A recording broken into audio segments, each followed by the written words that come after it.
चलिए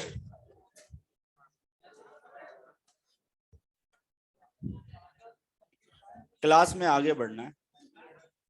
हाँ जी, possible molecular formula of a compound के बारे में हम लोगों ने बात कर ली है लास्ट क्लास में। आपको मैंने बता दिया एप्लीकेशन ऑफ ऑक्सीडेशन नंबर में एक तो स्ट्रेंथ बताने के काम में आता है। एसिड की स्ट्रेंथ डायरेक्टली प्रोपोर्शनल होती है ऑक्सीडेशन नंबर के, बेस की इनवर्सली प्रोपोर्शनल होती है। दूसरी बात अपन ने बात कर ली थी, ऑक्सीडेशन नंबर के बेसिस पे ऑक्सीडाइजिंग और रिड्यूसिंग एजेंट डिसाइड कर सकते हैं। अगर कोई एलिमेंट अपने मैक्सिमम ऑक्सीडेशन नंबर में प्रेजेंट है तो वो ऑक्सीडाइजिंग एजेंट होता है, मिनिमम वाला रिड्यूसिंग एजेंट की तरह काम कर रहा होता है, और जो इंटरमीडिएट ऑक्सीडेशन नंबर में प्रेजेंट है वो दोनों की तरह काम कर सकता है। फिर अपन ने बात की थी बच्चों, ऑक्सीडेशन नंबर के बेसिस पे हम लोग मॉलिक्यूलर फॉर्मूला भी डिटरमाइन कर सकते हैं। हमको पता है अगर कोई न्यूट्रल मॉलिक्यूल है तो उसमें जितने भी एलिमेंट्स प्रेजेंट होते हैं उनके ऑक्सीडेशन नंबर का सम 0 के बराबर। तो आपको ऑक्सीडेशन नंबर ऑलरेडी गिवन होंगे, क्वेश्चंस में ऑप्शंस गिवन होंगे, तो आपको बस ये चेक करना होता है किस केस में oxidation number 0, that will be the answer. फिर अपन ने टाइप्स ऑफ रेडॉक्स रिएक्शन के बारे में भी बात कर ली थी। 3 टाइप की रेडॉक्स रिएक्शन होती हैं, एक तो इंटरमॉलिक्यूलर, एक इंट्रा, तीसरी डिस्प्रोपोर्शनल।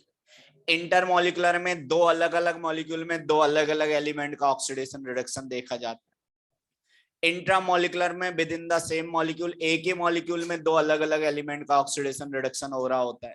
और डिस्प्रोपोर्शनेशन में सेम मॉलिक्यूल में सेम एलिमेंट का ऑक्सीडेशन और उसी का रिडक्शन। यहां तक बात कर ली थी बच्चों। नेक्स्ट अपन लोग आगे बढ़ते हैं, पॉसिबल मॉलिक्यूलर फॉर्मूला के बारे में भी बात कर चुके हैं। अब अपन ने लास्ट क्लास में रेंज भी कैलकुलेट करना सीख ली थी एलिमेंट की, हाँ या ना, range of oxidation number of some element. अब बच्चों उस रेंज के बेसिस पे देखिए, ध्यान दीजिए, जैसे बोला जाए कुछ इंपोर्टेंट एग्जांपल्स हैं, 8-10 एग्जांपल, 7-8 एग्जांपल हैं अपने सिलेबस में। Find oxidation number of sulphur in Caro's acid. Caro's acid का जो फॉर्मूला होता है बच्चों वो होता है H2SO5।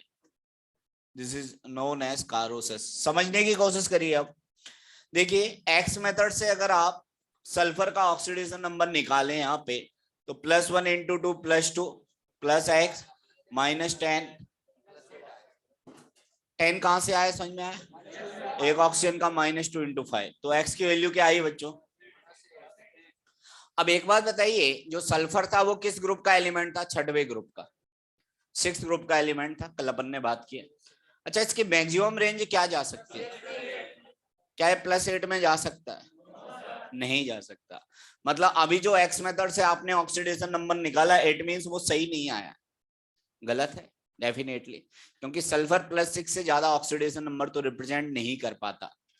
बच्चों जब भी एलिमेंट का ऑक्सीडेशन नंबर एक्स मेथड से अपने मैक्सिमम लिमिट से ज्यादा निकल जाए, जैसा कि इस केस में दिखाई दे रहा है, मुझे पता है सल्फर की मैक्सिमम लिमिट +6 होती है, +6 से ज्यादा ऑक्सीडेशन नंबर सल्फर कभी नहीं दिखा सकता, क्योंकि आउटर मोस्ट सेल में, वैलेंस सेल में 6 ही इलेक्ट्रॉन है, और 6 इलेक्ट्रॉन निकाल देगा तो स्टेबल हो जाएगा, उसके बाद इलेक्ट्रॉन नहीं निकाल पाएगा, हाँ या ना?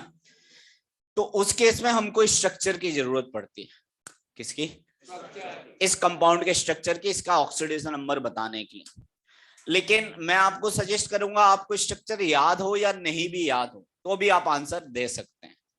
रीजन सिंपल सा है, जब भी एलिमेंट का ऑक्सीडेशन नंबर अपनी मैक्सिमम लिमिट से ज्यादा निकल जाए तो उस केस में स्ट्रक्चर की हेल्प से जो ऑक्सीडेशन नंबर मिलता है उसके मैक्सिमम लिमिट के बराबर ही मिलता है। किसके बराबर?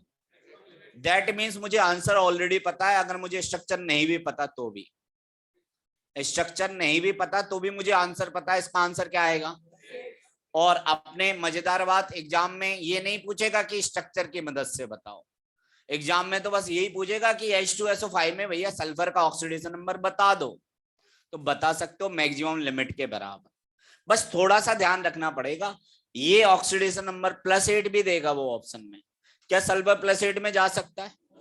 दैट मीन्स इसका आंसर तो +6 ही जाएगा। वो आता कैसे? स्ट्रक्चर देखिए, H2SO5 का कारोस एसिड का स्ट्रक्चर बनाता हूं मैं। सल्फर 2 कोऑर्डिनेट बॉन्ड बनाता है ऑक्सीजन के साथ, oxygen H2SO5, this is H2SO5, प्रेम करण चौधरी बच्चों, आप हो? अच्छा कोई नहीं। H2SO5 का स्ट्रक्चर, H के 2 एटम, सल्फर का सिंगल एटम, ऑक्सीजन के 5 एटम्स, हाँ या ना? अब देखिए मेरा फोकस है सल्फर का ऑक्सीडेशन नंबर निकालने पर, हाँ या ना? स्ट्रक्चर की मदद, ये सल्फर 2 कोऑर्डिनेट बॉन्ड बना रहा है ऑक्सीजन के साथ, 2 कोवेलेंट बॉन्ड। हमने ऑलरेडी सीख रखा है कोऑर्डिनेट बॉन्ड और कोवेलेंट बॉन्ड का क्या इफेक्ट पड़ता है। अच्छा मैं अगर आप लोगों से ये पूछूं सल्फर ऑक्सीजन में किसकी En ज्यादा है, डेफिनेटली ऑक्सीजन की। तो डोनर पे +2 चार्ज, एक्सेप्टर पे, कोऑर्डिनेट बॉन्ड के कारण हमेशा मैंने क्या बताया था, +2, और डोनर की En कम एक्सेप्टर की ज्यादा, तो डोनर पे +2 एक्सेप्टर पे -2। इस डोनर पे एक्सेप्टर पे सिंगल कोवेलेंट बॉन्ड आ गया, डोनर पे सिंगल बॉन्ड, इसलिए इस पे इस पे तो चारों बॉन्ड जिनसे ये जुड़ा हुआ था सल्फर, उसका इफेक्ट देख लिया। अल्टीमेटली सल्फर का ऑक्सीडेशन नंबर 2, 2, 4, 1, 5 और 1 मैक्सिमम लिमिट के बराबर ही, और वो इस तरीके से आता है। उसका रीजन भी बता देता हूं ऐसा क्यों हुआ, यहाँ +8 क्यों आया और यहाँ +6 क्यों आया। अगर आप लोग ध्यान दें बच्चों, अभी हमने जितने भी ऑक्सीजन एटम मान रखे थे वो उन सबका ऑक्सीडेशन नंबर -2 बता रखा है। अरे हाँ या ना? -2 × 5 तभी तो 10 लिखा है यहाँ पे। लेकिन हर एक ऑक्सीजन एटम -2 ऑक्सीडेशन नंबर में नहीं है। इस ऑक्सीजन की बात करें तो ये किस में है? ये ऑक्सीजन क्या -2 में है? नहीं है, इसमें परऑक्सी लिंकेज दिखाई देगा। परऑक्सी लिंकेज बोलते हैं ऑक्सीजन ऑक्सीजन के बीच के बॉन्ड को, this is known as peroxy linkage. कौन सा लिंकेज? और परऑक्सी लिंकेज या परऑक्सी बॉन्ड में हमेशा ऑक्सीजन का ऑक्सीडेशन नंबर -1 होता है।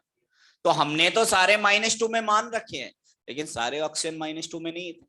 कुछ ऑक्सीजन एटम्स ऐसे भी थे जिनका ऑक्सीडेशन नंबर क्या था, -1, इसलिए वो ऑक्सीडेशन नंबर मैक्सिमम लिमिट से भी ज्यादा दिख रहा था वहां पे।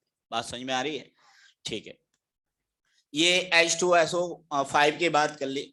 एक क्वेश्चन ये पूछ लेता है, find oxidation number, find sum of oxidation number of phosphorus of both sulfur atoms in Marshall's acid। कौन सा एसिड? Marshals acid. और मार्शल्स एसिड का जो फॉर्मूला होता है वो होता है बच्चों H2H2O8।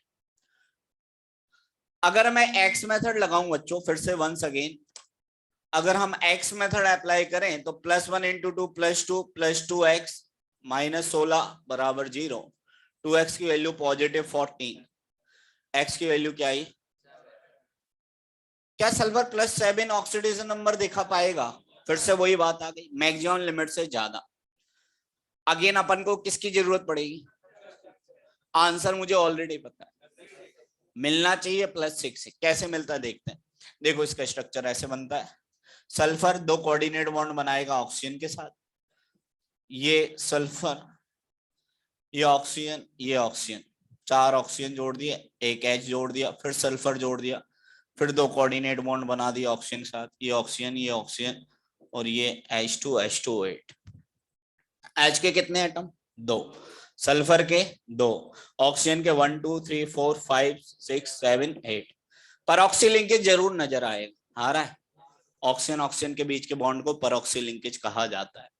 अब देखिए मेरा फोकस है इस सल्फर पे, फिर से वही बात, सल्फर ऑक्सीजन में En ज्यादा ऑक्सीजन की, एक्सेप्टर पे -2, डोनर पे, एक्सेप्टर पे प्लस, डोनर पे +2, एक्सेप्टर पे ये -1, ये -1, ये वाला सल्फर किस में दिखाई दे रहा है? 2 3 4 2 6, आना भी चाहिए था लॉजिकली, हाँ या ना? इस सल्फर की बात कर लें तो फिर से वही कहानी, +2 -2, +2 डोनर पे, एक्सेप्टर पे -2, ये -1, ये +1, ये -1, ये अल्टीमेटली ये वाला सल्फर भी किसमें? अरे हाँ या ना बच्चों? ठीक है,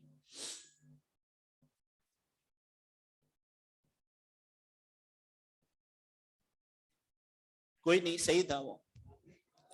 अपन ऐसा करते हैं, ये परऑक्सी लिंकेज यहां दिखा देते हैं।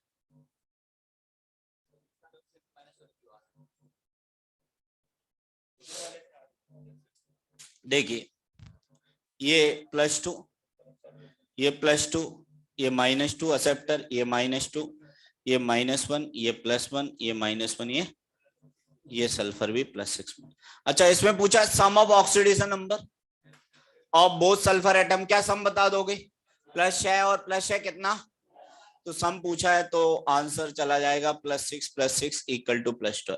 कभी कभी लिख देता है ऐसा क्वेश्चन में, find sum of oxidation number of both sulphur atoms, तो आप दोनों का जोड़ के मैक्सिमम जोड़ के +6 और +6 +12 आ जाएगा। अब जैसे मैंने लिखा find oxidation number of phosphorous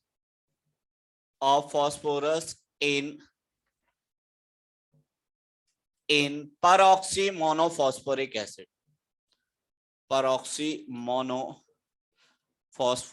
acid. ठीक बच्चों, परऑक्सी मोनोफॉस्फोरिक एसिड का फॉर्मूला होता है H3PO5। क्या फॉर्मूला होता है बच्चों? जरा एक्स मेथड अप्लाई करो और मुझे इस फॉस्फोरस का ऑक्सीडेशन नंबर बताओ। +3 + x - 10 = 0। अच्छा, फॉस्फोरस किस ग्रुप का एलिमेंट था? 5वें ग्रुप का, नाइट्रोजन के जस्ट नीचे। हाँ या ना? क्या फॉस्फोरस +7 में जा सकता है? कभी नहीं जा सकता। इसकी मैक्सिमम लिमिट, मतलब जो स्ट्रक्चर बनाओगे उससे इसका ऑक्सीडेशन नंबर कितना मिलना चाहिए? +5 मिलना चाहिए। देखो कैसे मिलता है। H3PO5, ये फॉस्फोरस, ये ऑक्सीजन एटम, ये ऑक्सीजन, ये ऑक्सीजन, ये ऑक्सीजन, ये ऑक्सीजन, ये हाइड्रोजन, ये हाइड्रोजन और ये हाइड्रोजन। क्या परऑक्सी लिंकेज नजर आ गया? जब भी एक्स लिमिट से ऑक्सीडेशन नंबर मैक्सिमम लिमिट से एक्सीड करेगा, डेफिनेटली उसके स्ट्रक्चर में परऑक्सी लिंकेज दिखाई देगा, तभी ऐसा हुआ है। हाँ या ना? अब इस फॉस्फोरस का ऑक्सीडेशन नंबर, कोऑर्डिनेट बॉन्ड है, ऑक्सीजन की एन जाना, डोनर पे +2, एक्सेप्टर पे कोवेलेंट बॉन्ड -1 +1 -1, इस सिंगल बॉन्ड के कारण, इस सिंगल कोवेलेंट बॉन्ड के कारण इस पे -1, इस पे, तो +2 +3 +4 और +5। आंसर अपन को हालांकि ऑलरेडी पता था। ऑक्सीडेशन नंबर क्या आएगा? अब सर ये क्या करना है इनका? अगर याद कर सको तो नथिंग लाइक इट, उससे अच्छा कुछ नहीं हो सकता, और नहीं याद तो ट्रिक बता दी मैंने, कोई दिक्कत नहीं है। डायरेक्ट जो स्पेशल एग्जांपल्स हैं यही पूछेगा हमेशा, डायरेक्ट ऑक्सीडेशन नंबर याद कर लो। फॉर्मूला शायद दे सकता है और शायद नहीं भी दे, किस्मत अच्छी हो तो मिलते हैं, किस्मत पर डिपेंड करता है मेरा लक कैसा है एग्जाम। जैसे समझ में आ गई बात। चलिए खैर, ये नोट कर लीजिए।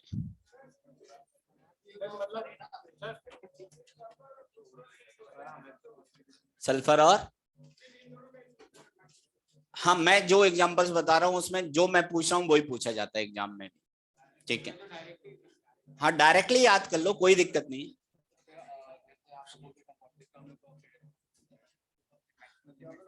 हाँ ज्यादा आ जाए, लिमिट में ही आएगा, फिक्स है। हाँ हाँ,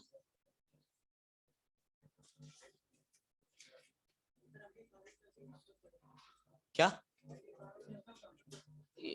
वैसे तो कारोस एसिड इसी में पढ़ते हैं अपन, और कहीं नहीं पढ़ते रेडॉक्स में। बाकी हो सकता है 12th में ऑर्गेनिक में कहीं ना कहीं यूज हो,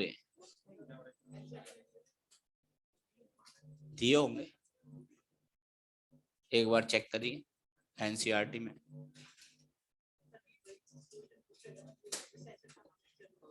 हम्म।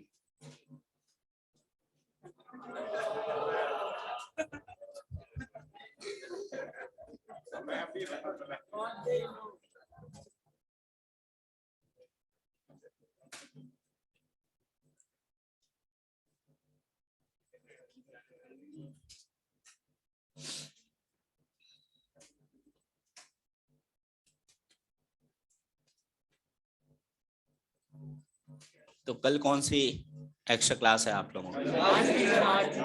नहीं, कल मॉर्निंग में। अरे मैं पूछ रहा हूँ कल है क्या किसी की?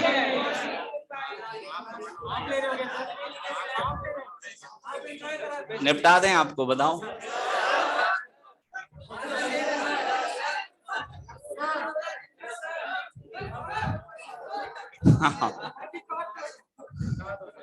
बधाई बधाई। 13 के पहले निपटना हो तो कल आ जाओ एक बार।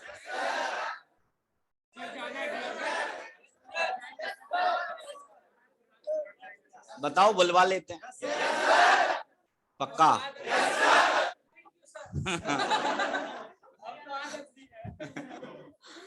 तो आदत सी ऐसे जीने में है।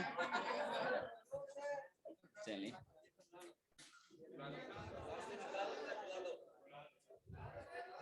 हम तो बुला लेंगे, थोड़ा लंबा चलेगा कार्यक्रम लेकिन।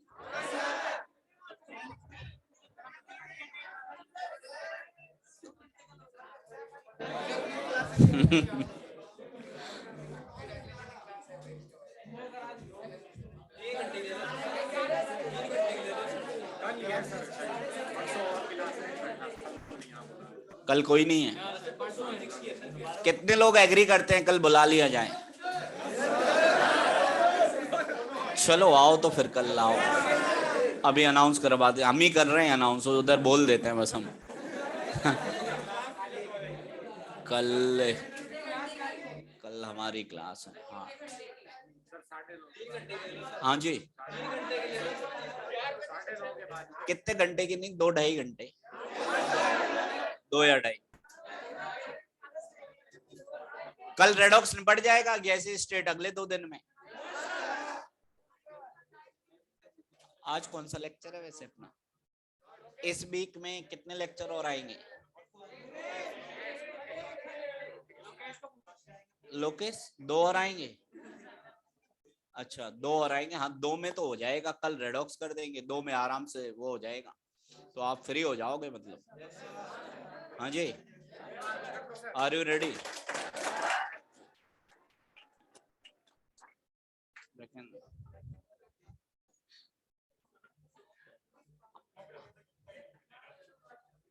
नहीं थोड़ा जल्दी बुलाना पड़ेगा। जल्दी का कारण हमारी मॉर्निंग में जल्दी क्लास है, हम फिर घर नहीं जा पाएंगे ना। हाँ एक बार पूछ लेते हैं, ये बात भी इसने लॉजिकल बोला, पता चले रूम ही खाली नहीं, हम एंजॉय कर रहे हैं जबरदस्ती में। एक बार कंफर्म कर लेते हैं।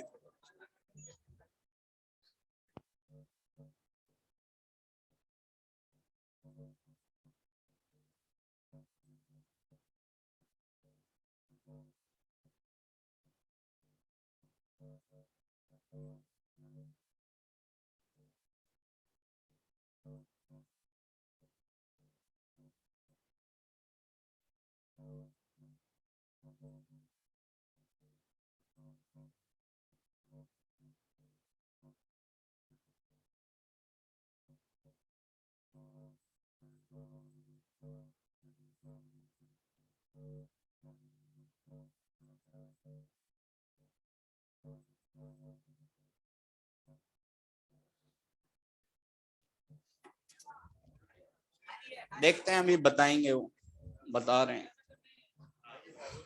नहीं वो अंकुश जी मिले नहीं अभी, अभी मिलेंगे तब बात होगी उनसे।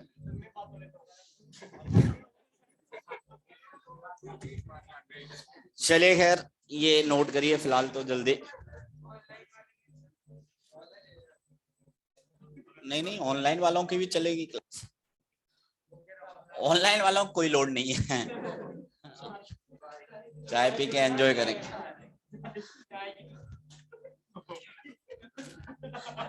टेक इट इजी बेटा।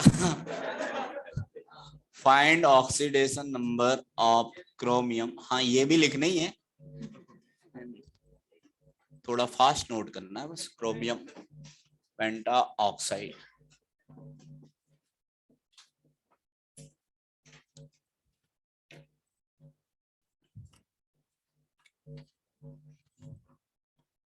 CrO5।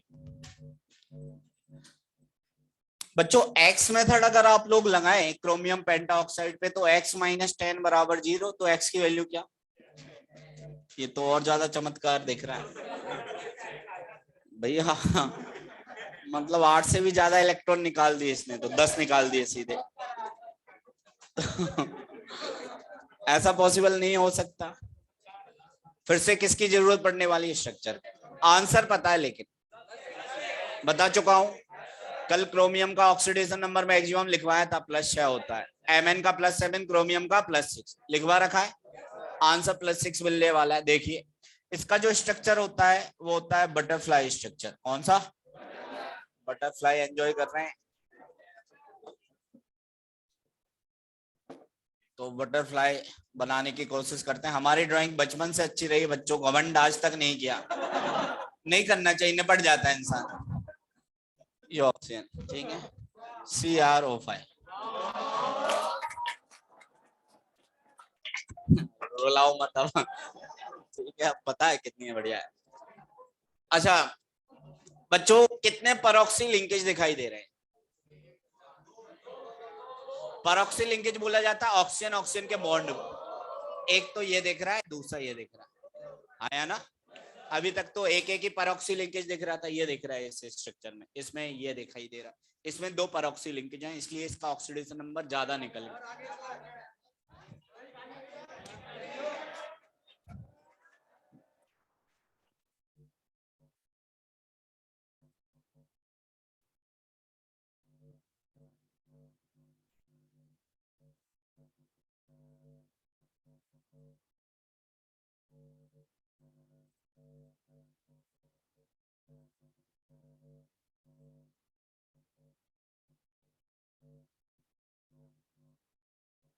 नौ 55 संज्ञान 8:20 से 9:55 कल। संज्ञान ग्राउंड फ्लोर, संज्ञान 2 ग्राउंड फ्लोर रूम नंबर 1 में, ए ब्लॉक। आप काफी टाइम से एंजॉय कर रहे हो उधर, वहीं आना है बच्चे, वही अपनी पुरानी जगह। संज्ञान 2 सामने हॉस्टल जो ए ब्लॉक में, ठीक है, रूम नंबर 1, 8:20 से 9:55। 10 बजे से दूसरी क्लास है उस वाले में, इसलिए इतना ही एंजॉय कर पाएंगे। किसी दूसरे सर की क्लास है 10 बजे से, कोई बात नहीं, ठीक है, सफिशिएंट टाइम है। 8:20 से 9:55।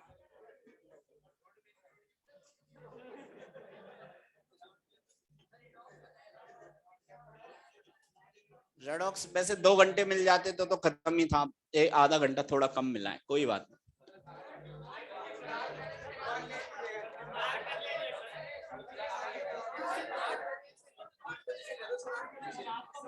8-10 तक तो हमारी क्लास है ना, 8-10 तक हमारी क्लास है, उसमें सिलेबस नहीं होगा। चमत्कारी बात तो वही है। चलिए खैर यहाँ पे देख लेते हैं।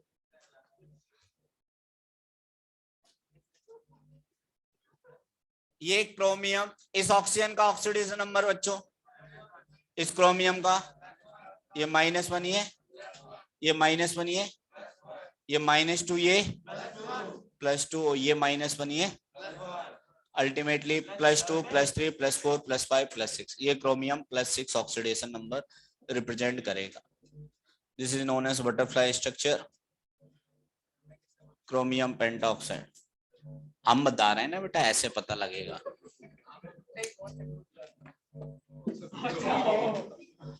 क्रोमियम और Mn का बता दिया ना बेटा, स्पेशल केस है दोनों। अब एक ये क्वेश्चन पूछा जाता है, find oxidation number of both sulphur atoms in thiosulfuric acid। Thiosulphuric acid होता है H2H2O3। This is thiosulphuric acid. इसका स्ट्रक्चर बना लेते हैं पहले।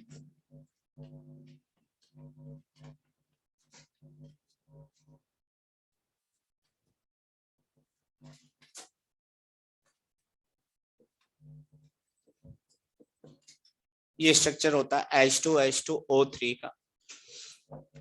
2 सल्फर एटम दिख रहे हैं, एक तो सेंट्रल सल्फर एटम बच्चों और दूसरा टर्मिनल सल्फर एटम। आप कोऑर्डिनेट बॉन्ड का इफेक्ट देखेंगे और कोवेलेंट बॉन्ड का इफेक्ट, और दोनों सल्फर एटम के अब आप लोग बताएंगे ऑक्सीडेशन नंबर इस स्ट्रक्चर के लिए।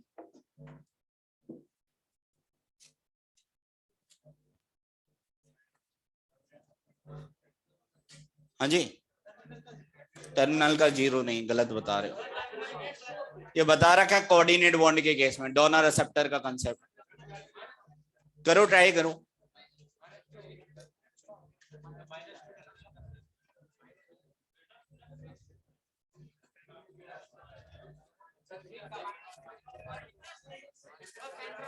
सेंट्रल का बता दो, मैक्सिमम लिमिट के बराबर ही आएगा। सेंट्रल सल्फर का कितना, +6। उसका बताओ, बिल्कुल सही है, यही आंसर आने चाहिए। बच्चों देखिए, मैंने बताया था कि अगर सेम एटम्स भी हैं और कोऑर्डिनेट बॉन्ड लगा है तब भी डोनर पे +2 चार्ज आता है, एक्सेप्टर पे। ये सेम एटम्स हैं, अगर ये कोवेलेंट बॉन्ड होता तब तो 0-0, लेकिन कोऑर्डिनेट बॉन्ड है बच्चों। कोऑर्डिनेट बॉन्ड में सेम एटम्स के केस में डोनर पे +2 और एक्सेप्टर पे ये -1, ये +1, ये -1, ये +1, और ये -2 और ये +2। तो आप देख सकते हो सेंट्रल सल्फर एटम तो किस में आ गया, +6 में। तो central sulphur atom is in +6 oxidation number. ये टर्मिनल सल्फर एटम है, ये -2 ऑक्सीडेशन नंबर में। ठीक है, तो ये स्पेशल केस है, 2 सल्फर एटम का अलग अलग पूछा जा रहा है, तो इस तरीके से स्ट्रक्चर की हेल्प से ही पता लगाते हैं अपन। Find oxidation number of sulphur in dimethyl sulphoxide. इसका स्ट्रक्चर बना देता हूं, आप लोगों को ट्राई करना है ये भी।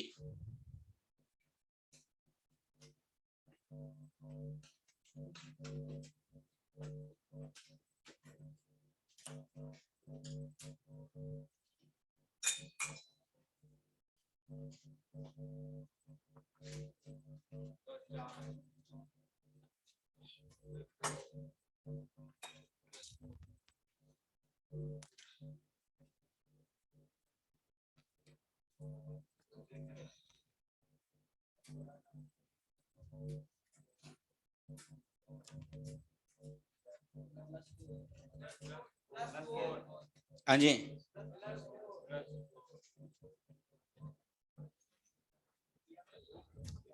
इस सल्फर का ये किस किस से जुड़ा हुआ है उसका इफेक्ट देख लो। अच्छा, एक पास्कल रूल याद आ रहा है, अपन ने एक पास्कल रूल लिखा है, no two element can have same value of EN। ये लिखा था अपन ने रेडॉक्स में, अपन 2 अलग अलग एलिमेंट की EN की वैल्यू को सेम नहीं मानते।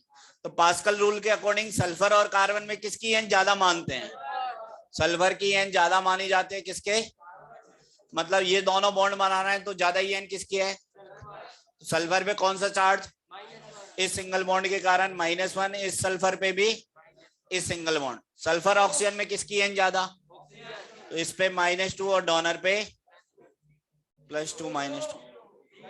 कद्दू आया ना, तो इस सल्फर का ऑक्सीडेशन नंबर 0 बताएंगे आप लोग। डाइमिथाइल सल्फोक्साइड में सल्फर का ऑक्सीडेशन नंबर 0।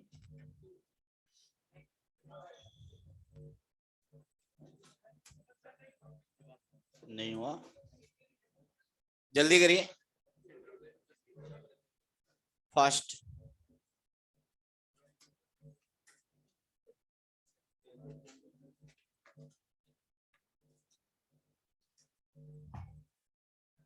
ऑनलाइन विद्यार्थी हो, कल अपनी क्लास है 8:20 से 9:55 तक। ठीक है, आप लॉग इन करें उस टाइम पे। 8:20 to 9:55।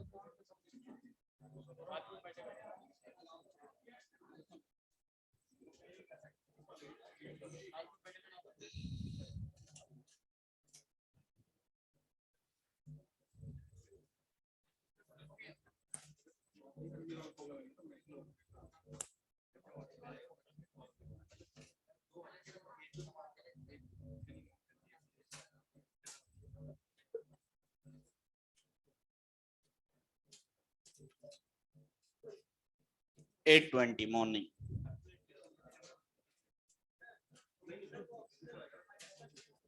कहाँ पे,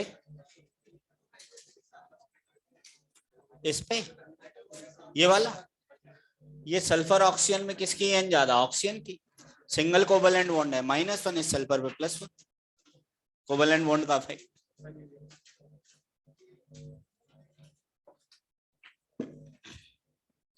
लास्ट एग्जांपल देख लेते हैं। Find oxidation number of all carbon atoms, all carbon atoms in carbon suboxide, that is C3O2, C double bond C double bond C double bond oxygen, ये structure है carbon सब oxide का। 3 carbon atom नजर आ रहे हैं आपको, तीनों का ऑक्सीडेशन नंबर अलग अलग बताना है C3O2 में।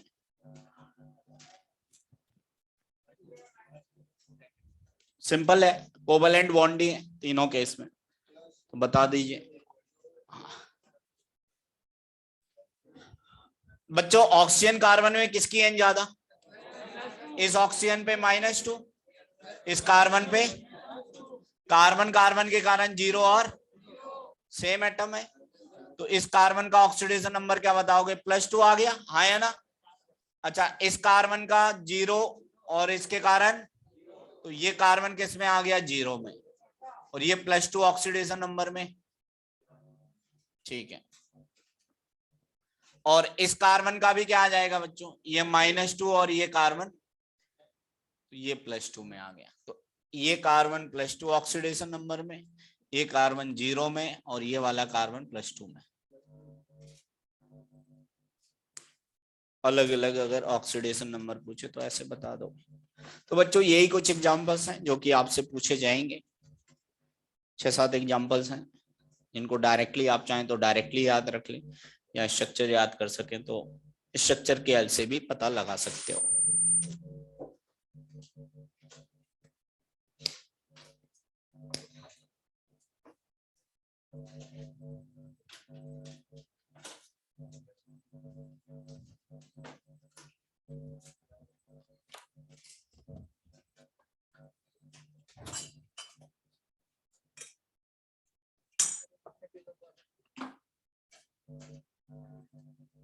पेज बेटा कैसे काउंट कर पाएंगे,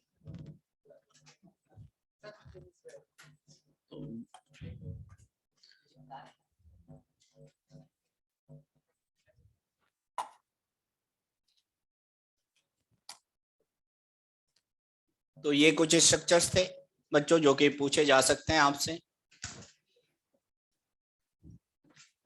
अब बढ़ते हैं अपन आगे।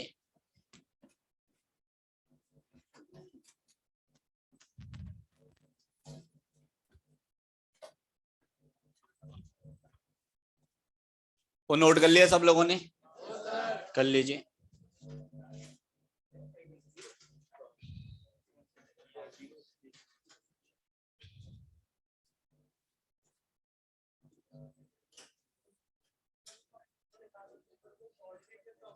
कोऑर्डिनेट नहीं है वो, चमत्कारी, मतलब हद ही करता है तू, ऐसे ऐसे क्वेश्चन पूछेगा।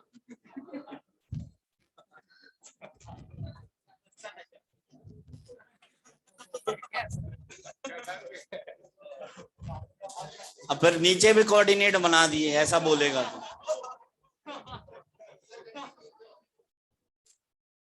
डंडी खींच देंगे तो बोलेगा कोवेलेंट बना दिया, मतलब बद्दी है भैया। ये +2 में, ये 0 में, ये +2 oxidation.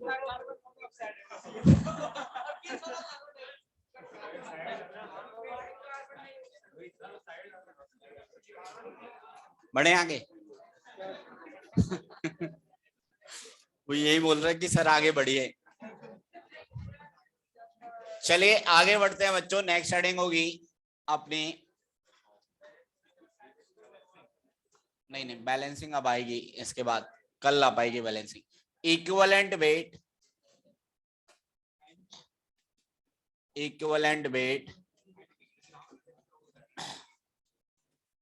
of an oxidizing and reducing agent.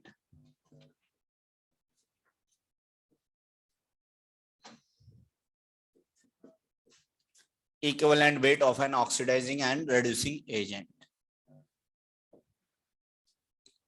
So equivalent weight का जो फॉर्मूला अपन लोगों ने पढ़ रखा है वो फॉर्मूला तो कॉमन ही है यहाँ पे भी, मॉलिक्यूलर वेट अपॉन में वैलेंसी फैक्टर।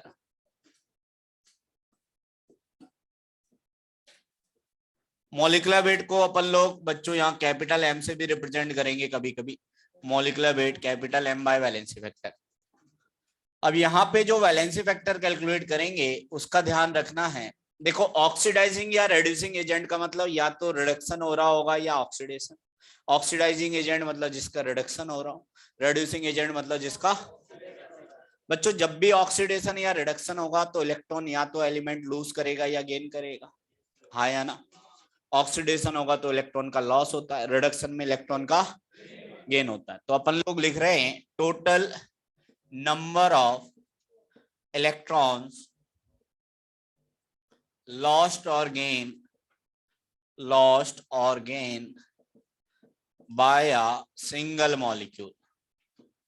एक मॉलिक्यूल कितने इलेक्ट्रॉन लूज या गेन करता है उसके बारे में बात हो रही है। जैसे सपोज फॉर एग्जांपल, अब इसके example, find equivalent weight of nitrogen N2 in the change।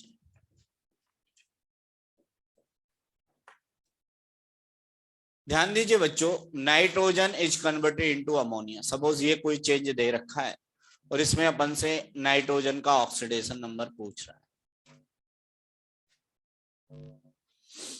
Equivalent weight पूछा जा रहा है नाइट्रोजन का।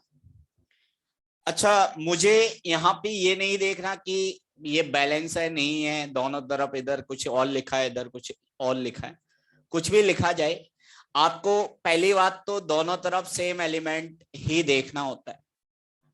तो सेम एलिमेंट मतलब दोनों तरफ सेम एलिमेंट कौन सा है, नाइट्रोजन। नाइट्रोजन का ही oxidation number calculate find out करेंगे दोनों तरफ, ठीक है। इस नाइट्रोजन का ऑक्सीडेशन नंबर रूल्स याद है, 0, रीजन होमो एटॉमिक। अच्छा ये जो ऑक्सीडेशन नंबर 0 बता रहे हो वो दोनों नाइट्रोजन एटम का बता रहे हो या एक नाइट्रोजन एटम? हमेशा एक नाइट्रोजन का ऑक्सीडेशन नंबर बताया आपने। ये नाइट्रोजन नाइट्रोजन के बीच में ट्रिपल बॉन्ड होता है, हम होमो एटॉमिक क्योंकि सेम एटम होते हैं, तो इस नाइट्रोजन का भी ऑक्सीडेशन नंबर 0 और इसका भी 0 क्योंकि सेम ही एटम है। तो एक नाइट्रोजन का ऑक्सीडेशन, यहाँ पे एक्स मेथड लगा दो, क्या आएगा बच्चों? ठीक है, अपन ने क्या लिखा है कि टोटल 0 से -3 में इसका क्या हुआ, रिडक्शन। ऑक्सीडेशन नंबर में कमी है, रिडक्शन हुआ। कितने इलेक्ट्रॉन लूज किए इसने, गेन किए, कितने गेन, 3 गेन तो कब करता, जब केवल एक नाइट्रोजन का एटम होता, N लिखा होता, लेकिन लिखा क्या गया है, N2। एक नाइट्रोजन के लिए अंतर आ रहा है 3 का, लेकिन N2 मॉलिक्यूल में कितने नाइट्रोजन एटम। तो बच्चों ध्यान देना, इसका वैलेंसी फैक्टर 3 नहीं होगा, इसका वैलेंसी फैक्टर इसके डबल होगा, 6। सो इक्विवेलेंट वेट ऑफ नाइट्रोजन, या तो आप इसके मॉलिक्यूलर वेट m/6 लिख दो, या फिर मॉलिक्यूलर वेट बताना हो तो N2 का मॉलिक्यूलर वेट कितना, 28/6, ये आंसर आ जाए। ये 2 क्यों आया वो सबको समझ में आना चाहिए, यही सबसे बड़ा कंफ्यूजन होता है बच्चों को। N2 का इक्विवेलेंट वेट पूछा जा रहा है आपसे, क्योंकि आपने एक नाइट्रोजन का ऑक्सीडेशन नंबर 0 बताया, एक नाइट्रोजन एटम के लिए चेंज 3 का है, N2 में 2 नाइट्रोजन एटम है, इसलिए चेंज किसका, 6 का। अब इसी क्वेश्चन में ऐसा पूछ लेता, find equivalent weight of ammonia NH3 in the change. अब सपोज ऐसी कोई रिएक्शन लिखी होती है मैंने, ammonia is converted into N2, ऐसा कोई चेंज लिखा होता, दोनों तरफ नाइट्रोजन का ही ऑक्सीडेशन नंबर निकालेंगे, ये कितना और ये कितना। अब बताइए कितने का चेंज, वैलेंसी वेक्टर -3 से 0 में चेंज हमेशा पॉजिटिव, चेंज हमेशा हाँ या ना? बड़े वाले ऑक्सीडेशन नंबर में से हमेशा छोटे वाले को घटाओगे, उसी को चेंज बोलोगे। तो यहाँ पे भी वही काम किया है। बड़ा वाला ऑक्सीडेशन नंबर 0 है या -3 है? हाँ जी, तो 0 माइनस -3 तो वो +3 बन गया। यहाँ पे भी वही करोगे, बड़ा वाला अभी भी 0 है, 0 माइनस -3, चेंज हमेशा पॉजिटिव ही आएगा। क्या आएगा? ऑलवेज पॉजिटिव, इसमें दिमाग लगाना ही नहीं है, नेगेटिव कभी नहीं हो सकता valency factor. Valency factor is always positive, पहली बात। अब एक बात बताओ बच्चों, चेंज 3 का ही आ रहा है, -3 से ये 0 में गया, इसका ऑक्सीडेशन हुआ या रिडक्शन? ऑक्सीडेशन। ऑक्सीडेशन नंबर बढ़ चुका है -3 से 0 में, हाँ या ना? मतलब इसका ऑक्सीडेशन हुआ। कितने इलेक्ट्रॉन लूज कर दिए? अमोनिया में कितने नाइट्रोजन एटम है? एक ही है, तो एक के लिए चेंज 3 का ही रहेगा। 3 × 1 विल बी 3। यहाँ पे क्योंकि N2 का इक्विवेलेंट वेट पूछा जा रहा था, इसलिए हमने 2 से मल्टीप्लाई किया। अमोनिया मॉलिक्यूल में नाइट्रोजन के कितने एटम? तो जिसका इक्विवेलेंट वेट निकाला जा रहा है, फाइंड आउट किया जा रहा है, उसमें देखना उसके कितने एटम है। इसमें N2 का इक्विवेलेंट वेट निकाल रहे थे, N2 में नाइट्रोजन के 2 एटम थे, इसलिए 2 से मल्टीप्लाई किया मैंने। इसमें किसका इक्विवेलेंट वेट निकाल रहा हूं? अमोनिया में नाइट्रोजन के कितने एटम है? एक नाइट्रोजन एटम के लिए 3 का चेंज, इसलिए इक्विवेलेंट वेट m/3 लिखूंगा या 17/3 लिखूंगा। मोलर मास अमोनिया का 17/3। बात समझ में आ रही है? जिसका भी इक्विवेलेंट वेट निकाला जा रहा है, उसमें नंबर ऑफ एटम्स देखते हैं उस एलिमेंट के जिसका आपने ऑक्सीडेशन नंबर फाइंड आउट किया है। क्लियर है बात? अब जैसे मैं पूछ लेता आप लोगों से, find equivalent weight of V2O5 in the change. Equivalent weight of V2O5 in the change. मैंने चेंज लिख दिया, suppose V2O5 is converted into VO, vanadium oxide, ये V2O5 vanadium pentoxide. X method लगा दो, दोनों तरफ किसका ऑक्सीडेशन नंबर निकाल लो। ऑक्सीजन का तो फिक्स है -2 और -2, उसके ऑक्सीडेशन नंबर में चेंजेस नहीं होंगे। तो 2x - 10 बराबर 0, x की वैल्यू, यहाँ पे वेनेडियम का +2। अच्छा बच्चों एक बात बताओ, +5 से ये +2 में रिडक्शन हुआ, कितने का चेंज? 5 - 2 3 का। 3 का चेंज तो कब होता? जब एक वेनेडियम एटम होता, लेकिन अपन से किसका पूछ रहा है? तो वेनेडियम के कितने एटम है, इसलिए किससे मल्टीप्लाई करो? Equivalent weight 6, valency vector will be 6। So equivalent weight V2O5 का बताओगे m/6। अगर मैं इसी में VO का पूछ लेता तो m/ कितना बता दे, क्योंकि वेनेडियम का अब एक ही एटम है, एक के लिए चेंज तो 3 का ही आ रहा है, हाँ है ना? नहीं आई बात समझ में? नोट कर लें एग्जांपल्स, क्योंकि यहां पे लिखा है नंबर ऑफ इलेक्ट्रॉन लॉस और gain by a single molecule. एक मॉलिक्यूल कितने इलेक्ट्रॉन लूज या गेन करेगा? तो एक V2O5 मॉलिक्यूल में 2 वेनेडियम एटम है।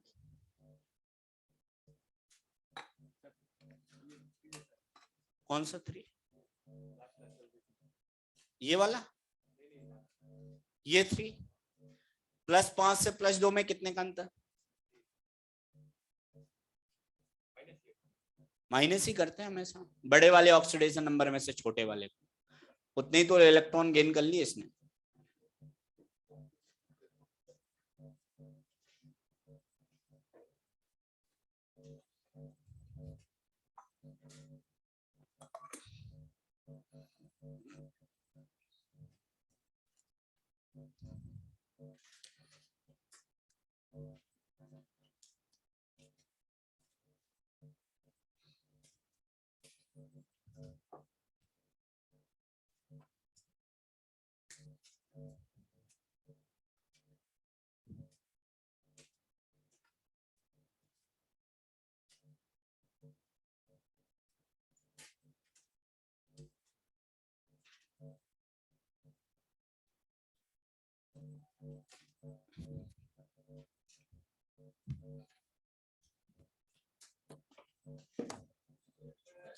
ये यही रब कर रहे हैं।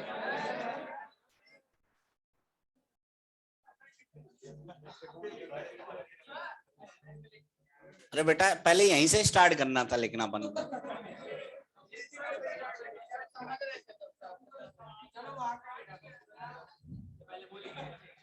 को कोई बात नहीं।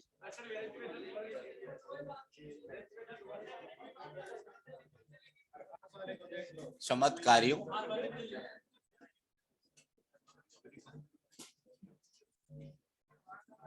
दो बार मेहनत करवाओगे मतलब।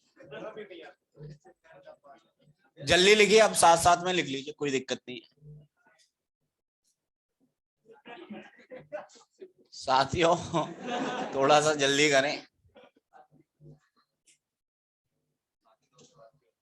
वैसे तो साथी हमारे साथ साथ ही चलते हैं, एक्चुअली में हमारा यहाँ पे मार्कर रुक जाता है, साथियों का पेन रुक जाता है। वो तो जब क्वेश्चन देते हैं करने को तब दिक्कत आती है उनको, अदरवाइज प्रॉब्लम नहीं है।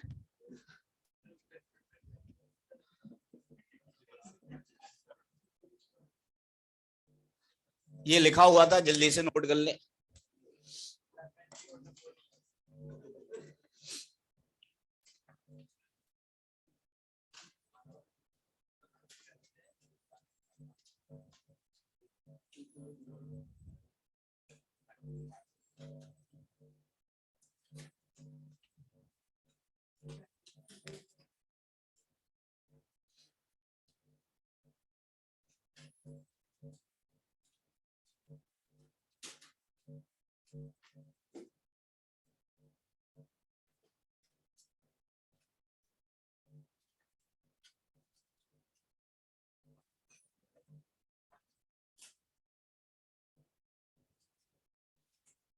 वेनेडियम का एम ही मानना है, उसका मॉलिक्यूलर वेट नहीं निकालना, एम के फॉर्म में ही आंसर देना है अब जितने भी क्वेश्चन करेंगे अपन।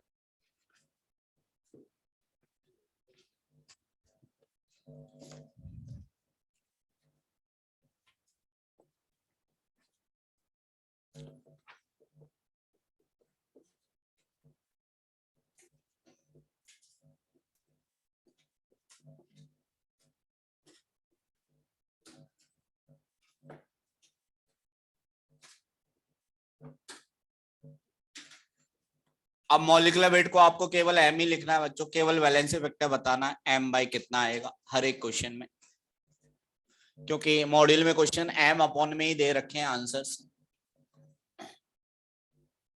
ये कुछ एग्जांपल्स ट्राई करें आप।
ठीक है, कितना आएगा? ठीक है, हाँ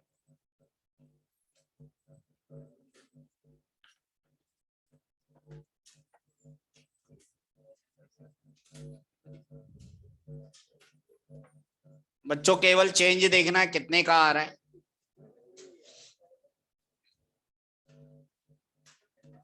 अगर यहाँ पे ध्यान दें बच्चों आप लोग, पहले वाले थर्ड वाले केस में इस कार्बन का ऑक्सीडेशन नंबर एक्स मेथड से क्या लाया आपने, 2x माइनस 8 बराबर -2। ऑक्सीडेशन नंबर निकालना सबको आना चाहिए बच्चों। इस कार्बन का ऑक्सीडेशन नंबर कितना आएगा? एक बात बताओ, +3 से कार्बन +4 में गया, कितने का चेंज आया? एक का चेंज तो कब होता? जब केवल एक कार्बन एटम होता। C2O4 2 नेगेटिव में कितने कार्बन के एटम? एक कार्बन के लिए एक का चेंज तो दो के लिए दो का चेंज, इसलिए आंसर m/2। मैंने बोला जिस कंपाउंड का वो इक्विवेलेंट वेट पूछा जा रहा है उसमें नंबर ऑफ एटम्स जरूर देखें आप, क्योंकि आपने एक कार्बन का ऑक्सीडेशन नंबर निकाला +3, एक कार्बन में के लिए एक का चेंज, क्योंकि C2O4 में 2 कार्बन एटम है इसलिए चेंज आएगा 2 का, जैसे हमने उधर भी एग्जांपल्स किए 2 से मल्टीप्लाई इसलिए किया जाता है। यहाँ पे नाइट्रोजन के 2 एटम थे, यहाँ पे भी 2 से मल्टीप्लाई किया, यहाँ पे वैनेडियम के 2 एटम थे इसलिए 2 से मल्टीप्लाई किया। सिमिलरली यहाँ पे कार्बन के 2 एटम है इसलिए 2 से मल्टीप्लाई करना पड़ेगा। अगले वाले केस में अब बच्चों लिखा तो ऐसा गया है, ध्यान देना ये बात भी, find equivalent weight of KbRO3, लेकिन KbRO3 कहीं नहीं दिखेगा, KbRO3 से आने वाला आयन दिखेगा। KbRO3 एक आयनिक कंपाउंड है, अगर मैं इसको तोड़ के आप लोगों को बताऊं, अच्छा K के ऊपर हमेशा क्या चार्ज होता है आप लोगों को पता ही है, तो K पॉजिटिव और BrO3 मतलब KbRO3 से आने वाला आयन ही तो है BrO3 नेगेटिव, है ना। अब आप लोग एक बात बताओ बच्चों, यहाँ पे ब्रोमीन का ऑक्सीडेशन नंबर निकाला आप लोगों ने, कितना आया, और यहाँ पे ब्रोमीन का जो चार्ज होता है वही ऑक्सीडेशन नंबर, ये रूल पढ़ा है अपन ने मोनो एटॉमिक आयन की केस में, जो भी चार्ज है वही उसका ऑक्सीडेशन नंबर है। अगर मैं आपसे पूछता KbRO3 में ब्रोमीन का ऑक्सीडेशन नंबर बताओ, KbRO3 में K का +1 + X - 6 = 0, अभी भी कितना आता, तभी तो मैं बोल रहा हूं कि KbRO3 लिख दूं या BrO3 नेगेटिव लिख दूं, ऑक्सीडेशन नंबर में कोई चेंज नहीं आएगा, आया ना, क्योंकि पोटेशियम तो हमेशा +1 में है, पोटेशियम तो हमेशा, तो आप पूरा लिखो KbRO3 और या फिर उससे आने वाला आयन लिखो, एक ही बात, तो BrO3 नेगेटिव +5 से -1 में, अब चेंज कितने का, 4 का नहीं बेटा, ये अलग गणित है। अच्छा ऑक्सीडेशन हो रहा है रिडक्शन हो रहा है, +5 से -1 में ऑक्सीडेशन या रिडक्शन, तो +5 से पहले +4 में क्या होगा, फिर +3 में, फिर +2 में, फिर 1 में, फिर 0, फिर -1 में, 1 2 3 4 5 6 का चेंज रेड्यूस होके, ये ऐसे किया करो हमेशा, बड़े वाले ऑक्सीडेशन नंबर में से छोटा वाला हमेशा घटाया करो, तो बड़ा वाला ऑक्सीडेशन नंबर +5 माइनस छोटा वाला ऑक्सीडेशन नंबर क्या था -1, इसको ब्रैकेट में +5 माइनस माइनस +1 मतलब कितने का चेंज, 6 का अंतर है, 4 का नहीं है, ध्यान देना इस बात का। कई बच्चे M/4 एंजॉय करके आते हैं जो कि गलत है, एंजॉयमेंट है, आया ना, तरीका सही होना चाहिए एंजॉय करने का, आंसर गलत आएगा, वैलेंसी वेक्टर 6 आएगा तो आंसर विल बी M/6, +5 से -1 में जब ये गया तो 6 का चेंज है बच्चों। नेक्स्ट वाले में बताओ, फिर से वही बात, इससे आने वाला आयन देख लिया करो, क्या आएगा आंसर, ऑक्सीडेशन नंबर निकाल लो दोनों तरफ, इस सल्फर का और इस सल्फर का, इस सल्फर का और इस सल्फर का +2.5 निकाल लिया। अच्छा एक बात बताओ, एक सल्फर एटम के लिए कितने का चेंज, 0.5 का, इनटू कितने सल्फर एटम है इसमें, इसलिए 2 से मल्टीप्लाई, चेंज कितने का, सो इस केस में इक्विवेलेंट वेट मॉलिक्यूलर वेट के बराबर ही होगा, आंसर विल बी M/1।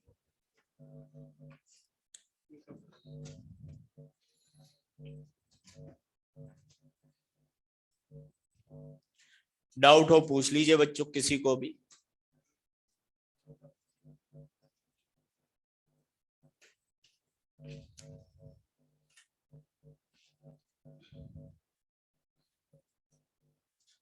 आप चाहो तो Na2H2O3 में सल्फर का ऑक्सीडेशन नंबर निकाल लो या फिर H2O3 2 नेगेटिव में, दोनों में सेम ही आएगा, निकाल के देख लीजिए। Na +1 × 2 +2 + 2x - 6 = 0, तो x की वैल्यू +2 आएगी और यहाँ पे भी +2 ही आ रही है।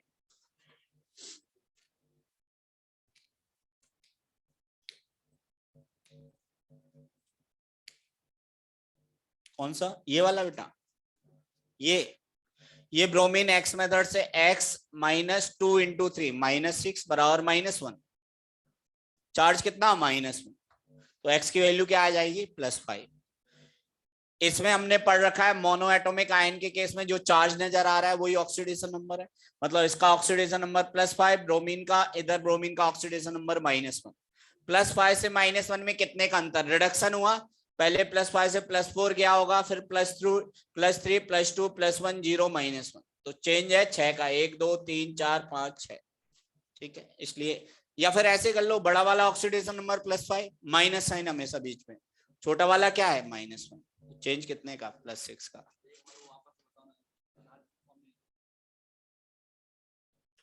कंपाउंड लिख के दे देगा और आपसे ऑक्सीडेशन नंबर इसका पूछेगा, Na2H2O3, इससे आने वाला आयन यही तो होगा, मतलब उसका इक्विवेलेंट वेट निकालना है। KbRO3 से कौन सा आयन आएगा, BrO3 नेगेटिव, मतलब इसका इक्विवेलेंट वेट निकालना है। आप KbRO3 पूरा लिख दो या केवल ये लिख दो, ऑक्सीडेशन नंबर ब्रोमीन का सेम ही रहेगा। आप पूरा कंपाउंड Na2H2O3 लिख दो या केवल ये लिख दो, सल्फर का ऑक्सीडेशन नंबर सेम ही रहेगा।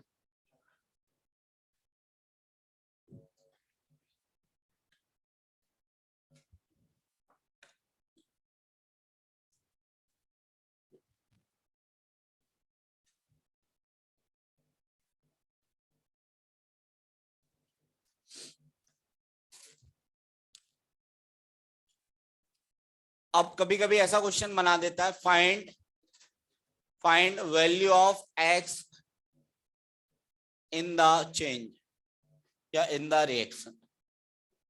जैसे मैंने लिख दिया Fe+3 एक इलेक्ट्रॉन गेन कर रहा है या X इलेक्ट्रॉन गेन कर रहा है और Fe+2 में कन्वर्ट हो रहा है। ये प्लस कर रहा है, प्लस लिखा है इस साइड, मतलब ये गेन कर रहा है। अब X की वैल्यू बतानी है, बता सकते हो शायद, कितनी, 1 ही आएगी। Fe+3 कितने इलेक्ट्रॉन गेन करके +2 में कन्वर्ट हो जाएगा, क्या विचार है बच्चों, कैसे निकाला, इन दोनों का डिफरेंस, रिडक्शन हो रहा है, अरे आया ना, 3 - 2, तो कितने इलेक्ट्रॉन आ जाएगा। तो X की वैल्यू निकालने का तरीका है, बड़े वाले ऑक्सीडेशन नंबर में से छोटे वाले को घटा दो, अरे आया ना। वैसे मॉड्यूल में एक क्वेश्चन फ्रेम कर रखा है इसी लॉजिक पे, उसमें ये पूछा है, आप लोग मुझे बताएंगे, कोई A एलिमेंट है जिसका ऑक्सीडेशन नंबर -N2 है, वो X इलेक्ट्रॉन को गेन कर रहा है, और गेन मतलब रिडक्शन ही हो रहा है, और वो -N1 ऑक्सीडेशन नंबर में जा रहा है। तो अब पूछा है आपसे X की वैल्यू, बिल्कुल सेम लॉजिक पे बताओगे।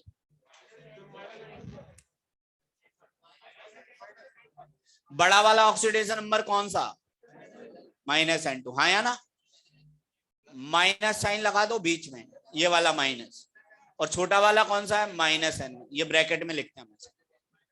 तो -N2 minus minus +N1, so answer will be X की वैल्यू क्या, N1 माइनस, ये पूछ रखा है मॉड्यूल में क्वेश्चन, ये वाला क्वेश्चन इस लॉजिक पे बेस्ड है, नोट कर लीजिए।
बच्चों फेरस ऑक्सीलेट इसको बोला जाता है FeC2O4। तो फेरस ऑक्सीलेट का इक्विवेलेंट वेट बताना है अपन को।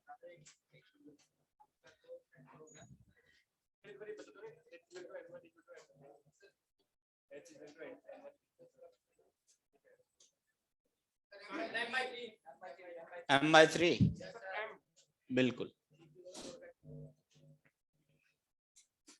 देखो ये क्वेश्चन कब सॉल्व होगा, जब अपन को ये पता हो फेरस ऑक्सीलेट कैसे टूटता है। अच्छा आप लोगों को पता होगा, मैंने आपको C2O4 का ओवरऑल चार्ज बता रखा है। कितना चार्ज होता है C2O4 पे? नेगेटिव आयन में लिखवा रखा है, -2 चार्ज में एग्जिस्ट करता है। कॉम्प्लेक्स कंपाउंड यहाँ पे अपन ने लिख रखे हैं, हाँ या ना, ये ऑक्सीलेट आयन होता है। अगर ये -2 चार्ज रखता है मतलब Fe पे क्या चार्ज आएगा, तभी ये न्यूट्रल कंपाउंड होगा, हाँ या ना बच्चों। भाई ऑक्सीलेट के ऊपर -2 चार्ज, तो इस पे क्या चार्ज आएगा। इसकी मदद से आपको ऑक्सीडेशन नंबर पता लग जाएंगे। देखो इस Fe का ये स्पेशल केस है बच्चों, इस Fe का ऑक्सीडेशन नंबर कितना आ गया इसको तोड़ने के बाद, +2। भाई पूरा कंपाउंड लिख दो या तोड़ के लिख दो। इस Fe का ऑक्सीडेशन एक्स मेथड लगाओ, इस कार्बन का ऑक्सीडेशन नंबर आएगा +3। कितना आएगा, ठीक है। यहाँ पे Fe+3 में जा रहा है, एक्स मेथड से इस कार्बन का ऑक्सीडेशन नंबर आएगा +4। अरे बच्चों ये 2x - 8 बराबर -2, 2x की वैल्यू +6, तो x की वैल्यू, इस कार्बन का ऑक्सीडेशन नंबर +3। इसको कंपाउंड में देख लो या अलग से तोड़ के देख लो, ऑक्सीडेशन नंबर चेंज नहीं होता। मैं अभी वो 2 एग्जांपल करवा रखे हैं, KbRO3 पूरा लिखो या BrO3 नेगेटिव लिखो, हाँ या ना, Na2H2O3 लिखो या H2O3 2 नेगेटिव लिखो। सिमिलरली FeC2O4 लिखो या फिर इसको तोड़ के लिख दो, एक ही बात है।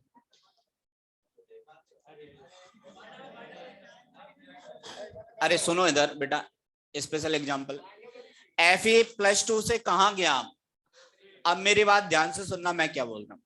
एक बात बताओ, यहां पे अपन ने लिखा है कि equivalent weight of oxidizing and reducing agent में हम ये चेक करते हैं total number of electron loss और gain by a single molecule. एक मॉलिक्यूल कितने इलेक्ट्रॉन लूज या गेन कर रहा है उसकी हेल्प से हम बताते हैं वैलेंसी फैक्टर। यहाँ पे तो कार्बन तो +3 से +4 में जा रहा था, एक कार्बन के लिए एक का चेंज, 2 कार्बन, क्या ऑक्सीजन का ऑक्सीडेशन नंबर बदल रहा था क्या? ये ऑक्सीजन -2 में और ये भी, ये ऑक्सीजन -2 में था और यहाँ पे ऑक्सीजन था ही नहीं, कोई दिक्कत नहीं है। यहाँ पे ऑक्सीजन -2 में था, यहाँ पे भी ऑक्सीजन, अभी तक तो दूसरे एलिमेंट के ऑक्सीडेशन नंबर में कोई चेंज नहीं आ रहा था। लेकिन इस कंपाउंड को थोड़ा सा ध्यान से देखो, Fe+2 से कहां जा रहा है, कितने का चेंज बच्चों, और Fe का एक ही एटम है इसलिए एक का चेंज। ये कार्बन, एक कार्बन किसमें है, +3 में, एक कार्बन +3 से कहां जा रहा है, एक कार्बन के लिए कितने का चेंज, एक का ही चेंज, लेकिन कितने कार्बन एटम है, ये कर रखा है क्वेश्चन, ऊपर लिख रखा है C2O4 2 नेगेटिव, वही है। एक कार्बन के लिए एक का चेंज, तो 2 के लिए कितने का चेंज। अब मेरी बात अगर आप लोग समझ पाए, Fe का भी ऑक्सीडेशन हो चुका है और कार्बन का भी ऑक्सीडेशन हो चुका है, अरे आया ना, ये Fe+2 से +3 में जा चुका, मतलब इसका ऑक्सीडेशन नंबर भी बढ़ चुका है, और ये कार्बन +3 से +4 में गया, इसका ऑक्सीडेशन नंबर भी, दोनों एलिमेंट का ऑक्सीडेशन हो रहा है। अभी तक तो एक ही एलिमेंट का ऑक्सीडेशन हो रहा था, हमने लिखा ये भी इलेक्ट्रॉन को लूज करेगा और ये भी इलेक्ट्रॉन को, इसने कितने इलेक्ट्रॉन लूज किए और इसने, तो ओवरऑल कितने इलेक्ट्रॉन का लॉस हुआ, 2 + 1, इनको जोड़ दिया जाता है। तो इसका इक्विवेलेंट वेट अगर आपसे कोई पूछेगा, फेरस ऑक्सीलेट का स्पेशल एग्जांपल है, तो आप बताएंगे M/3। कितना बताएंगे, वैलेंसी फैक्टर 3 कैसे आता है, इस तरीके से आता है, एक चेंज Fe के लिए और 2 का चेंज आता है कार्बन के लिए। नोट करिए, मतलब जब 2 एलिमेंट ऑक्सीडेशन नंबर में चेंज दिखाएंगे तो आपको दोनों का चेंज कंसीडर करना पड़ेगा, दोनों को ऐड करना पड़ेगा।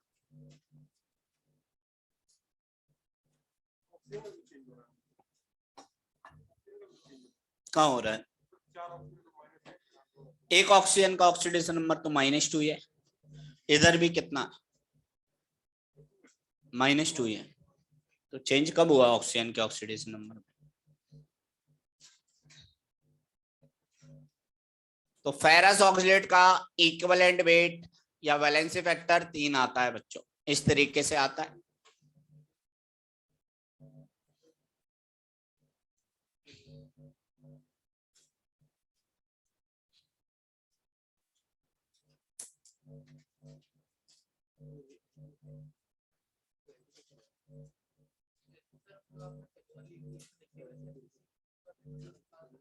बिल्कुल निकाल सकते हो। हाँ, ये क्वेश्चन है एक मॉड्यूल में जिसमें ये पूछ रखा है आपसे, A-N2 ऑक्सीडेशन नंबर में है, प्लस में X इलेक्ट्रॉन लिखा है और ये -1 में जा रहा है N1 में। इसको इसकी हेल्प से समझो। जैसे मैं लिख दूं Fe+3 X इलेक्ट्रॉन को गेन करके Fe+2 में कन्वर्ट हो रहा है। मैंने पूछ लिया इस X की वैल्यू बताओ, कितने इलेक्ट्रॉन गेन करेगा? 3 से 2 में गया तो कितने इलेक्ट्रॉन गेन किए? 1। कैसे बताया? इन दोनों का डिफरेंस ही तो लेते हो, 3 - 2 1। वैसे ही कोई एलिमेंट था -N2, ये इलेक्ट्रॉन को गेन कर रहा है मतलब रिडक्शन हो रहा है, -N1 में गया। तो अब मुझे x बताना तो इन दोनों को घटा दूंगा, -N2 माइनस साइन बीच में और -N1। अब माइनस माइनस क्या हो गया? +N1, तो N1 - N2 मतलब इतने इलेक्ट्रॉन अगर ये गेन कर ले तो -N2 से -N1 ऑक्सीडेशन नंबर में आ जाएगा। कहां पे बेटा? ये तो दे रखा होगा क्वेश्चन है कि फेरस ऑक्सीडेट अगर Fe+3 और CO2 में बदल रहा है तो उसका ऑक्सीडेशन, जैसे यहाँ पे अपन ने चेंज लिख रखे हैं ना, C2O2 नेगेटिव CO2 में अगर बदल रहा है तो उसका वैलेंसी फैक्टर बताओ। वैसे ही वो क्वेश्चन में दिया गया है।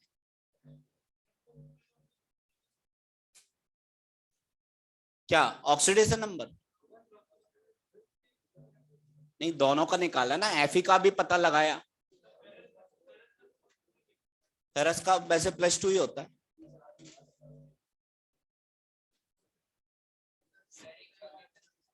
फेरस का कब दे रखा है? फेरस का तो पता होना चाहिए।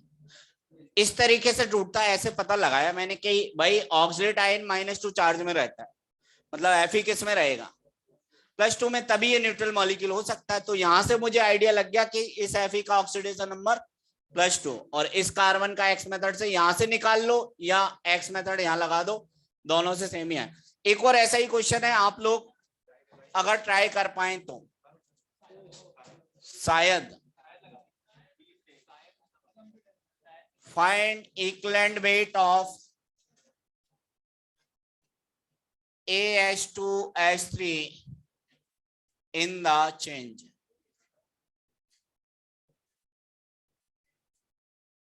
ये आर्सेनिक है, मैं यहां लिख देता हूं क्योंकि ऊपर मुझे कुछ और लिखना पड़ेगा। वैसे तोड़ सकते हो आप, आयनिक कंपाउंड है, तोड़ना सिखा रखा है आयनिक इक्विलिब्रियम में मैंने, और इनके ऑक्सीडेशन नंबर खुद से पता लगा सकते हो। सर हम लगाएंगे पता? हाँ, कोशिश करोगे आप लोग, करिए ट्राई। AH2H3 का ऑक्सीडेशन नंबर अगर ये चेंज दे रखा है तो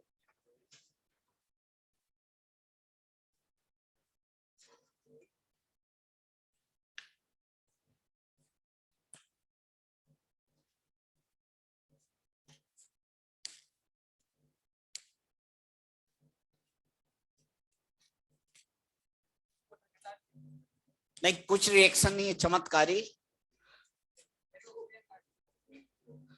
ये तुझे दिमाग नहीं लगाना कहां से आया ऑक्सीजन, वो बैलेंसिंग सीखेंगे तब पता लगेगा। अभी तो ये चेंज अगर दे दिया जाए तो इसका ऑक्सीजन, इसका इक्विवेलेंट वेट बताना, मतलब बैलेंस फैक्टर बता दे तू।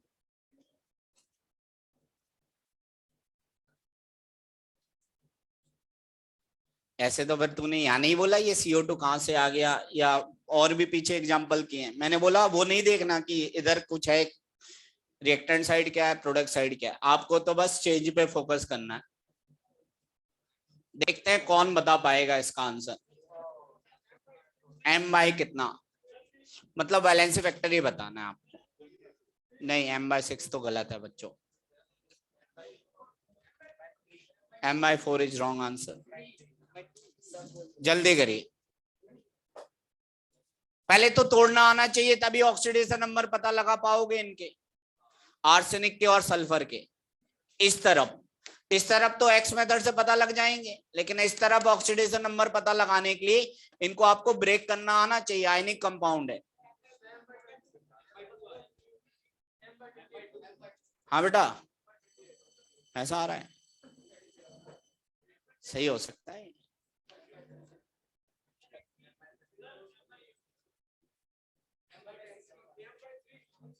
तेरा सही है बेटा। हाँ हाँ जी।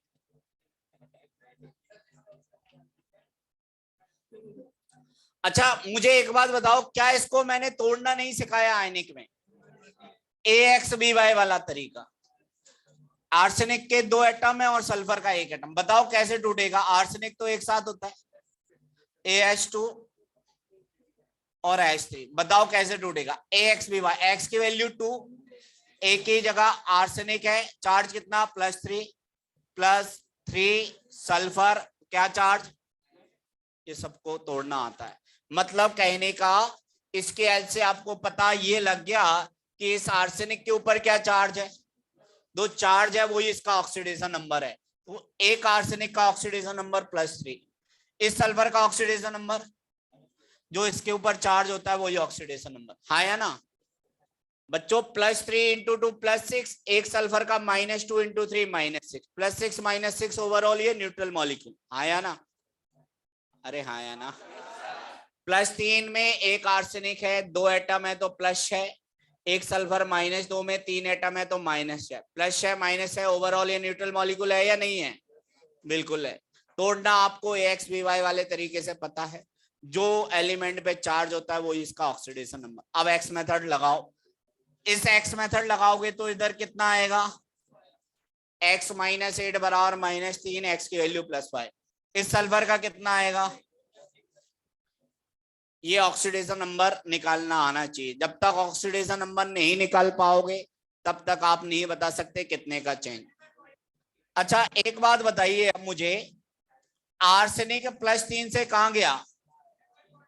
एक आर्सेनिक के लिए कितने का चेंज? 2 का।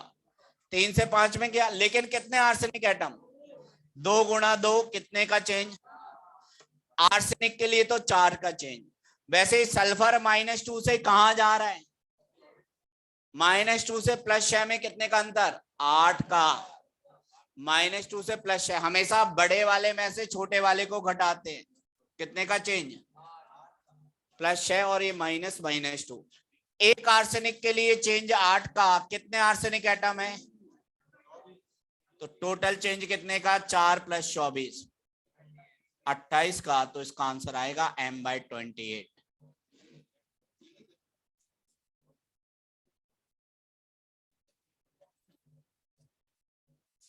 अब बता दोगे एक इसी टाइप का? देखते हैं क्या चमत्कार दिखाते हो। चलो यही कंपाउंड दे देता हूं जिससे दिक्कत ना आए। AH2H3 is converted into ASO4 negative, plus में केवल सल्फर लिख दिया मैंने यहाँ पे। अब बताओ AH2H3 का इक्विवेलेंट वेट।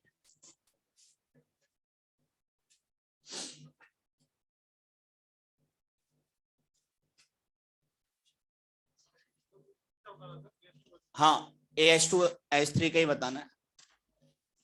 M/, कितना?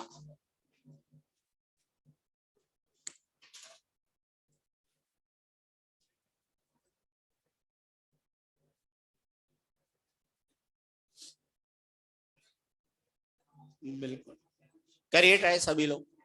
आर्सेनिक और सल्फर के ऑक्सीडेशन नंबर उधर निकाल रखे हैं, वही होंगे।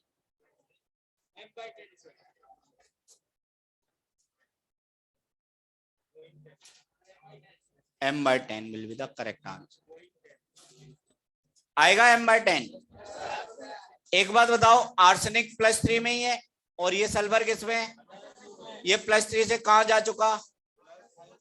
एक आर्सेनिक के लिए 2 का अंतर, 2 आर्सेनिक के लिए 4 का अंतर। एक सल्फर -2 से कहां गया? अकेला कोई भी एटम देखे दुनिया का, उसका ऑक्सीडेशन नंबर 0 लिख रखा है रूल में। एक सल्फर के लिए कितने का चेंज? 2 का। कितने सल्फर एटम है? 3। टोटल चेंज 6 का, ओवरऑल चेंज क्या आएगा 6 + 4, सो इक्विवेलेंट वेट आएगा m/10।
नोट करने का काम थोड़ा फास्ट करना है बच्चों सब लोगों को।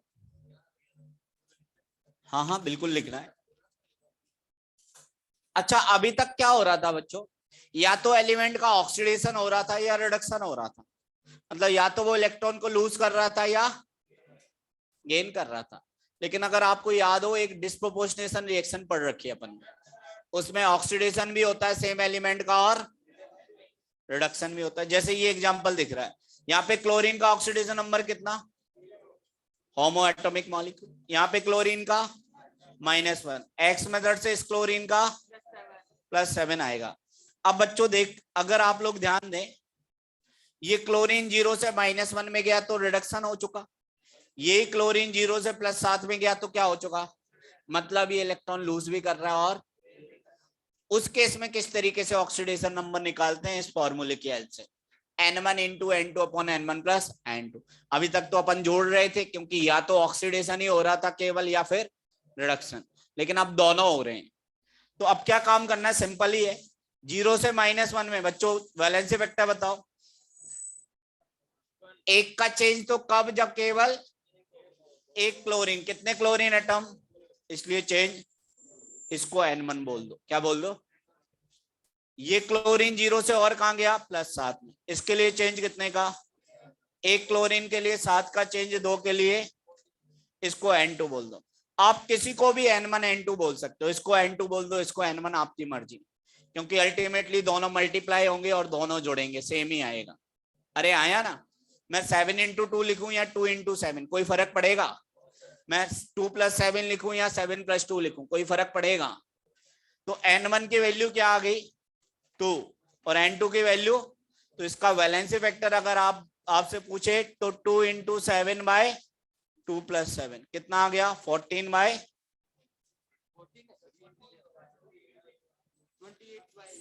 सॉरी 28/14 + 2 या 2 + 40, 28/, और का टेबल एंजॉय कर पाएंगे अपन, 7/, ये तो वैलेंसी वेक्टर आया। क्या आया, इक्विवेलेंट वेट क्या होता है, मोलर मास बाय,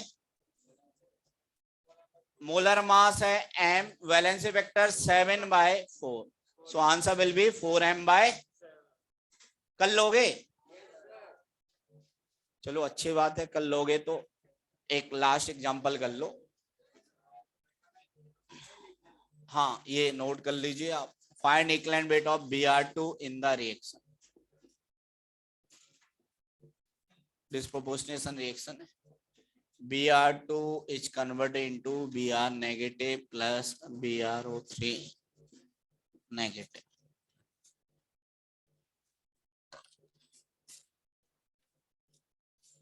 फॉर्मूले की जरूरत इसलिए पड़ी क्योंकि ऑक्सीडेशन भी हो रहा है और रिडक्शन भी हो रहा है। अभी तक तो या तो ऑक्सीडेशन या रिडक्शन ही हो रहा था, क्या कर देते, ऐसे नहीं होता चमत्कारी, तेरे हिसाब से थोड़ी होगा, घटा दें जोड़ दें अपनी मर्जी से, ये रूल होता है डिस्प्रोपोर्शनेशन। तो उसका तो ऑक्सीडेशन ही हो रहा था ना केवल, अब सेम एलिमेंट का ऑक्सीडेशन, उसी का रिडक्शन हो रहा है। हाँ इसका कर लो ट्राई बच्चों, सिंपल क्वेश्चन है। हाँ सही है, ये वैलेंसी वेक्टर ही बताया। हाँ इक्विवेलेंट वेट पूछा है मैंने।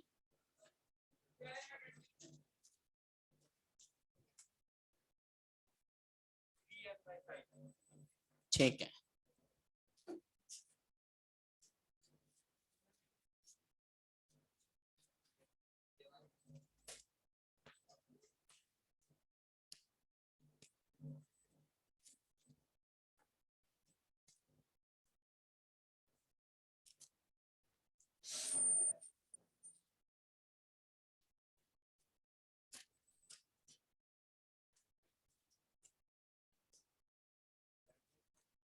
हाँ जी।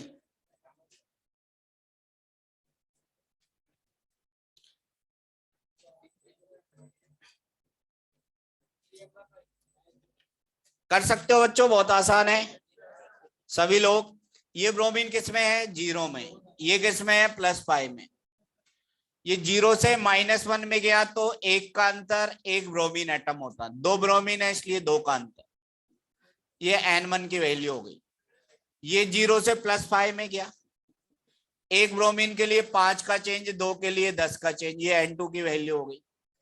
ओवरऑल वैलेंसी वेक्टर निकालेंगे अपन किस फॉर्मूले से, N1 into N2 upon N1 plus N2, क्योंकि डिस्प्रोपोर्शनेशन रिएक्शन है। 2 इंटू 10 अपॉन 2 + 10, ये हो गया 20/12, मतलब 5 तो इक्विवेलेंट वेट क्या होता है, molar mass by valency factor. तो ये आ गया m/5 और 3 ऊपर चला जाएगा, तो आंसर विल बी 3m/5। ये इक्विवेलेंट वेट होगा ब्रोमीन का। तो बच्चों डिस्प्रोपोर्शनेशन रिएक्शन में N1 into N2 upon N1 plus N2 से आप वैलेंसी वेक्टर। अब आपसे होमवर्क में एक्सरसाइज 1 में क्वेश्चन नंबर 1 to 42 तक हो जाएंगे।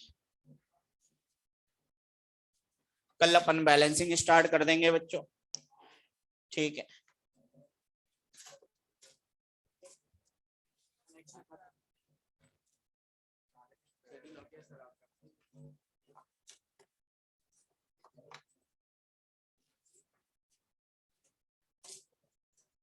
ऑनलाइन स्टूडेंट, कल एक्स्ट्रा क्लास है बच्चों, 8:20 से 9:55 तक, 9:55।